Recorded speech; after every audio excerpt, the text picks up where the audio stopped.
பிரித்தானியாவின் குடிவரவு மற்றும் நாடு கடத்தல் விவகாரங்களில் தற்போது பெரும் பரபரப்பு ஏற்பட்டுள்ளது. சுமார் 50 வெளிநாட்டு குற்றவாளிகள் மற்றும் புகலிடம் மறுக்கப்பட்டவர்களை பிரித்தானிய அரசாங்கம் விசேட விமானம் மூலம் கிழக்கு ஐரோப்பாவிற்கு நாடு கடத்தியுள்ளது. தொழில் கட்சி ஆட்சிக்கு வந்த பிறகு இதுவரை 15,000க்கும் மேற்பட்டோர் நாடு கடத்தப்பட்டுள்ளதாக அரசாங்கம் தெரிவித்துள்ளது. இதில் 43,000 பேர் தாமாக முன்வந்து நாட்டை விட்டு வெளியேறியுள்ளனர். இவ்வாறு வெளியேறுபவர்களுக்கு வாலண்டரி ரிட்டர்ன்ஸ் சர்வீஸ் ஊடாக சுமார் 3,000 பவுண்ட் வரை கொடுப்பனவுகளும் வழங்கப்படுகின்றன. ஒட்டுமொத்தமாக ஸ்டார்மர் அரசாங்கத்தின் கீழ் இதுவரை 60,000 பேர் வெளியேறியுள்ளதாக உள்துறை செயலாளர் ஷபானா மஹ்மூத் பெருமிதம் தெரிவித்துள்ளார். குற்றவாளிகளை திருப்பி அனுப்புவதற்காக கொங்கோ, அங்கோலா மற்றும் நமீபியா ஆகிய நாடுகளோடு புதிய ஒப்பந்தங்கள் கையெழுத்தாகியுள்ளன.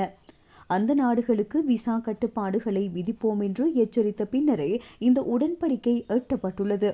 இதன் மூலம் சுமார் 3,000 பேர் வரை அந்த நாடுகளுக்கு திருப்பி அனுப்பப்பட வாய்ப்புள்ளது. எதிர்க்கட்சியான கன்சர்வேட்டிவ் கட்சி இதனை கடுமையாக விமர்சித்துள்ளது. சிறிய படகுகள் மூலம் வருபவர்களில் வெறும் 5% திருப்பி அனுப்பப்படுவதாகவும் அரசாங்கம் புள்ளி விவரங்களை மிகைப்படுத்தி காட்டுவதாகவும் உள்துறை செயலாளர் கிறிஸ் பிலிப் குற்றம் சாட்டியுள்ளார். அத்துடன் சிறைகளில் உள்ள கைதிகளில் 12% வெளிநாட்டினர் என்பதும் குறிப்பிடத்தக்கது. நாடு கடத்தப்படுவதை தவிர்க்க ஐரோப்பிய மனித உரிமைகள் சட்டத்தை பயன்படுத்தி மேன்முறையீடு செய்வதை தடுக்க புதிய சட்டங்களை கொண்டுவர அரசாங்கம் திட்டமிட்டுள்ளது. குறிப்பாக குடும்ப வாழ்க்கை அல்லது மனிதாபிமானமற்ற சிகிச்சை போன்ற காரணங்களை கூறி தப்பிப்பதை தடுப்பதே இதன் நோக்கமாகும். அத்துடன் மேன்முறையீடு செய்வதற்கு ஒரு முறை மட்டுமே சந்தர்ப்பம் வழங்கப்படும். அகதிகளுக்காக பயன்படுத்தப்படும் ஹோட்டல்களை மூடுவதாகவும் அரசாங்கம் உறுதியளித்துள்ளது.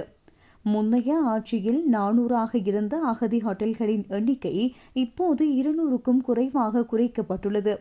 அவர்களுக்கு பதிலாக இராணுவ முகாம்கள் போன்ற சாதாரண தங்குமிடங்கள் பயன்படுத்தப்பட உள்ளன.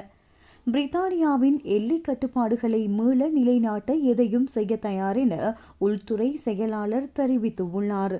எனினும் பிரான்ஸ் உடனான ஒன் இன் ஒன் அவுட் ஒப்பந்தத்தின் கீழ் அனுப்பப்பட்டவர்களை விட உள்வாங்கப்பட்டவர்களின் எண்ணிக்கை அதிகமாக உள்ளதாக எழுந்துள்ள குற்றச்சாட்டுகள் அரசாங்கத்திற்கு நெருக்கடியை கொடுத்துள்ளன.